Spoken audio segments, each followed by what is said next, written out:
God bless you guys. This is Sean here from Faith Brings Change. I just want to come on here and share with you. I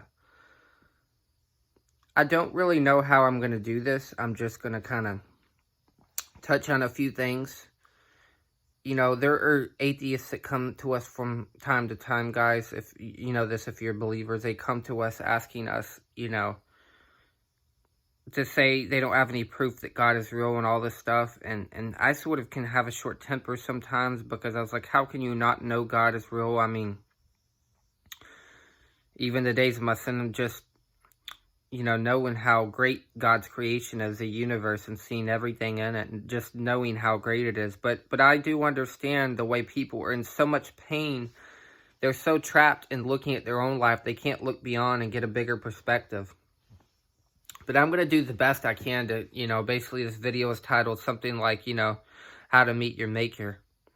Because, and I know it may seem strange, but there are a lot of people out there hurting. They need a real connection with God. And I know Christians tell them different things. But for me, guys, I just want to say that I was raised like anybody, any average, ordinary person, like in America would, in a small little town, of Robinson. And I had heard about God, been told about God, even believed in him, and my mother told about him. But as I got older, and I told you, my first day of school in kindergarten, I was so full of joy, and I was just looking at everything, and I was observing everything, and I happened to try to join in a kid's conversation. And when I went into a bathroom, two kids talking, and they said, we weren't talking to you. And it was like a knife hit me, like total rejection. Because when you have that much joy, Lord, guys, that is so you just want to hug somebody. You have so much joy and they reject you like that.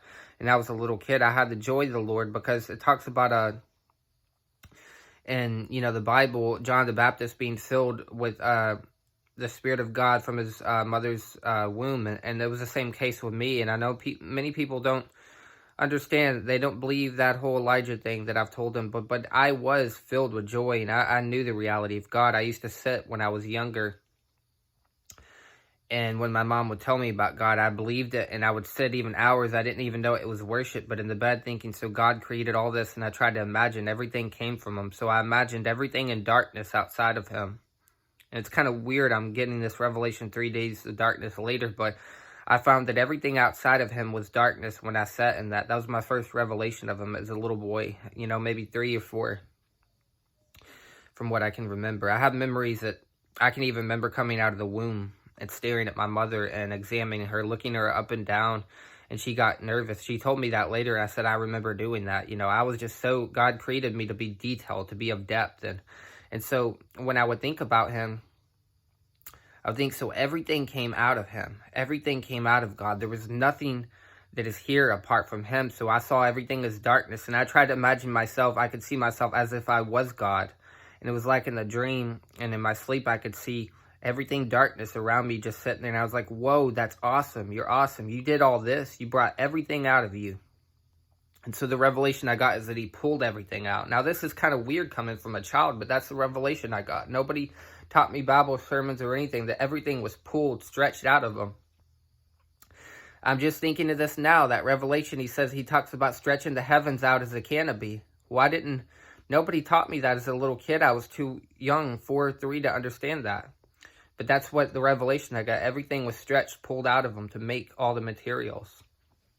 So when they ask you where the Big Bang and all that comes from, it came straight out of God. Whatever it was that made the earth. I mean, God did speak and say, let there be light, as an explosion, but it all came out of him. But I don't want to get on the intellectual part of that in the video. What I'm trying to say is, I called to him for years after I got in pain and I was rejected. I went into drinking and cussing and being with friends and everything. And I got into vandalism, and I did some bad things, like tearing up the school, trashing it with friends. I did bad things.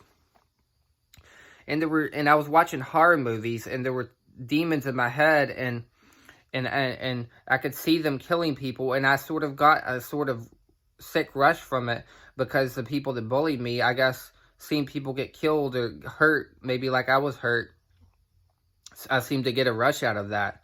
But those demons also scared me, and they tormented me in dreams, and I was filled with demons because I was a person of a prophet. They can tap into stuff much they could see the spirit realm much easier. And so I was being tormented by these demons.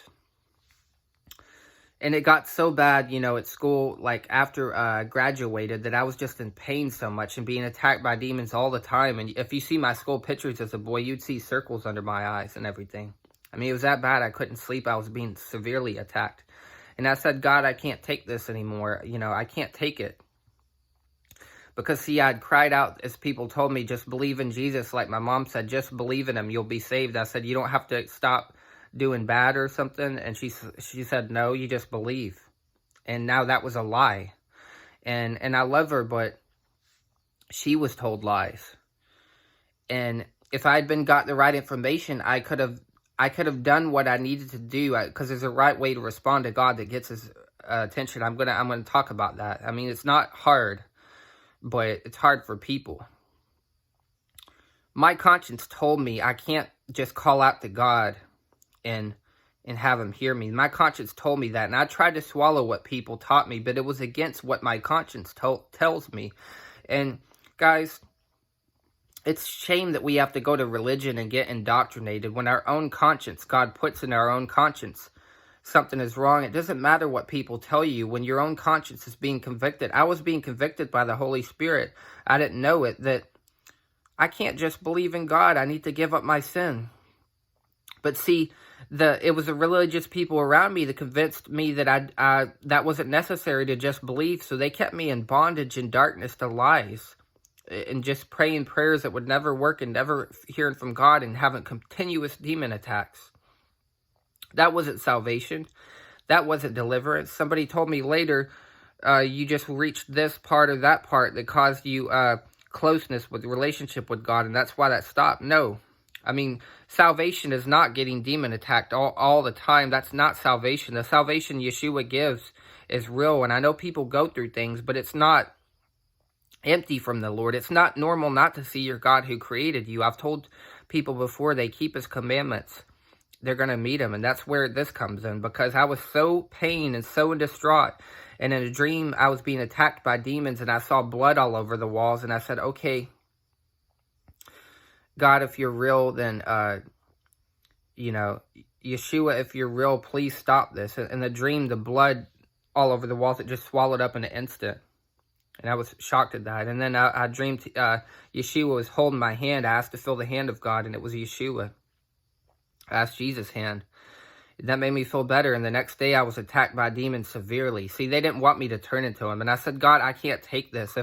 If you'll just give me a better life than this one, if you just give me something better, I'll give up my entire life to you right now. Everything. I'll stop. I'll give everything up to you. I won't hold on to anything.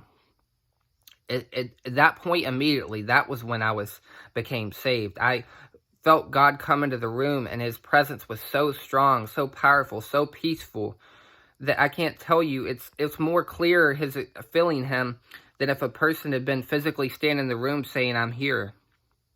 It was more persuasive than that. There's a knowing that is beyond a knowing that I can't even explain. And for somebody like me to always doubt and pray prayers every day and never feel saved and always doubt this and that was supernatural, guys. And I knew he saved me that day, and I was so full of joy, and that pain was gone. And the demons did come back later, but it wasn't like I'd felt all those years. I had peace now, and immediately the day after, or 2 days after, I think it was about a day after, I saw God, me sitting with him on his throne, and I tried to look at his face, but something keep pushing my head down, a force. And years later, I found out that Richard Sigmund was in a car accident. He was in heaven, and he tried to see God, but he wasn't in a state. He died kind of not listening to God, doing some things. And so he wasn't able to look upon him. Something kept pushing him down in a force. The same way he described it was the same way it happened to me in the dream. So I knew it was God.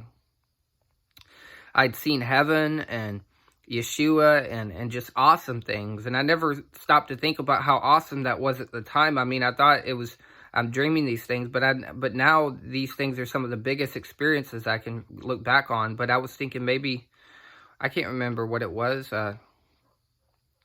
You come out of a place of darkness, you don't get in the light right away. And so I was thinking, yeah, I'm dreaming these things because I'm thinking of them now. But looking back on it, those experiences were awesome. That light and those colors and heaven and seeing all that. But so if people want to meet their maker, guys, all they got to do is be willing to give up their sins. And I was so angry, guys, to hear my mom. I was like, why didn't you tell me to repent? And she's like, well, because if she would have told me, it would have saved me years of pain. And so when I'm telling people to repent and forsake their sins, it's not because I'm trying to throw law or legalism on them. It's because I know if they hold on to those things, it's just going to make them miserable. It's not going to get them anywhere. And if they want real progress, they got to be willing to give up those things.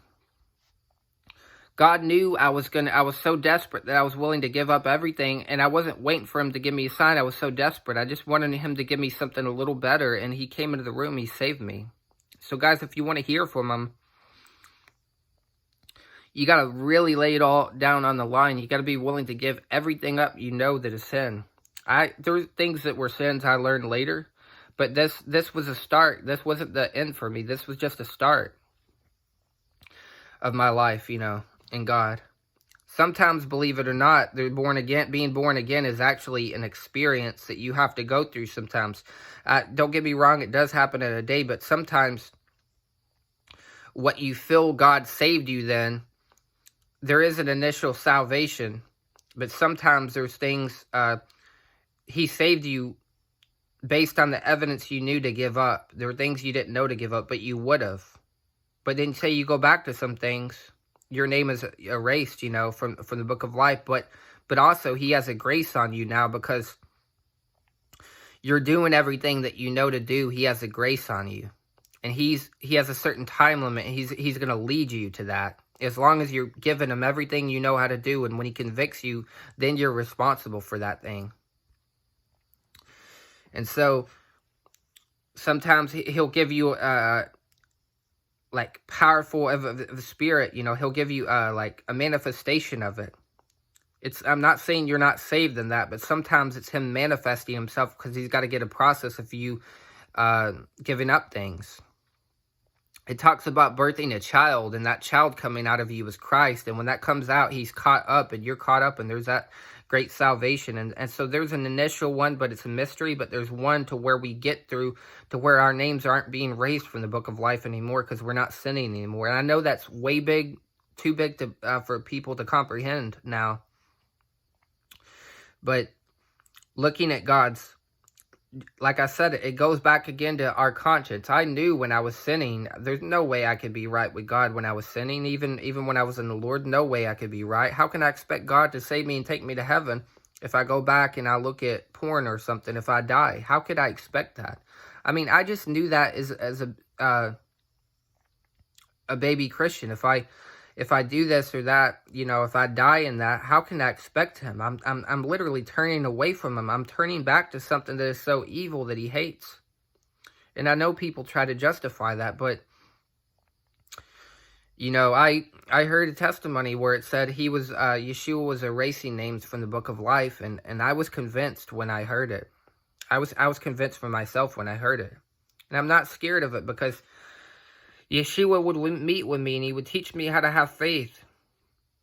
And how if I would sit and rest in him and keep my mind on him, he would keep me from sin and he would help me. And guys, this is the part that's going to be a grace about this, because even though people are going to go into a lot of the church, most of it into that darkness that day, it's going to be for their good. And 3 days later, they're going to get brought out and they're going to finally believe what I'm saying. They're not going to, because see, they're not wanting, there's a hardness there sometimes, and people have a hard time believing God's holiness, like that. They also have a lot of fear that they can't get free of their sin. When Yeshua's died to free them from the power of sin, they still think they have to sin. That's the biggest stronghold in their mind. They think they have to keep on sinning. But God is going to restore the fear of God that day, and he's going to break the fear of demons.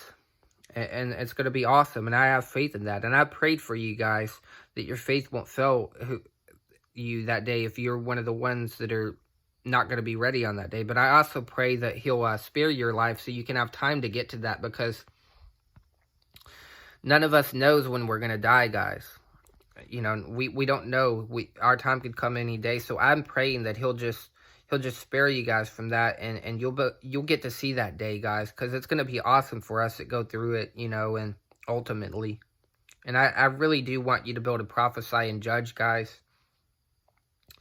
The reason why God called me for this whole position was because he knew I wasn't going to hold the gift to myself. My whole dream from the beginning is I saw people as being like Daniel's and David's, and I thought, why can't we in this modern age be just like Daniel and David and Moses and all those characters in our individuality? Why can't we be like them?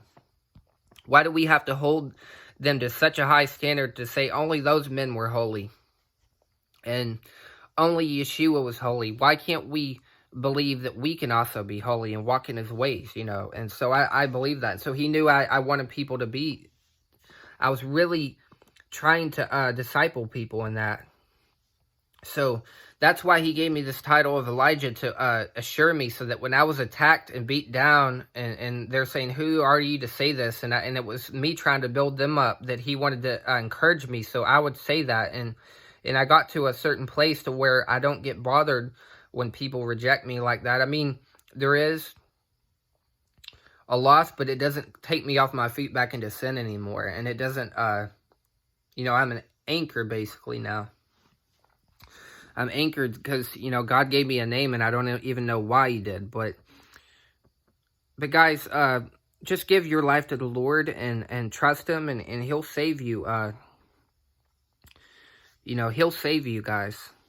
But I love you. I am praying for you. I just want you to consider these things, guys.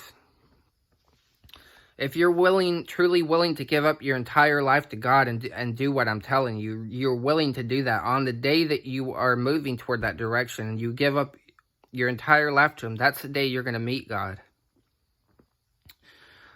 And I know he will answer that prayer. But I love you guys. I'm going to get off here now. I've been on here a little longer than I intended, but I love you guys. Until next time, shalom.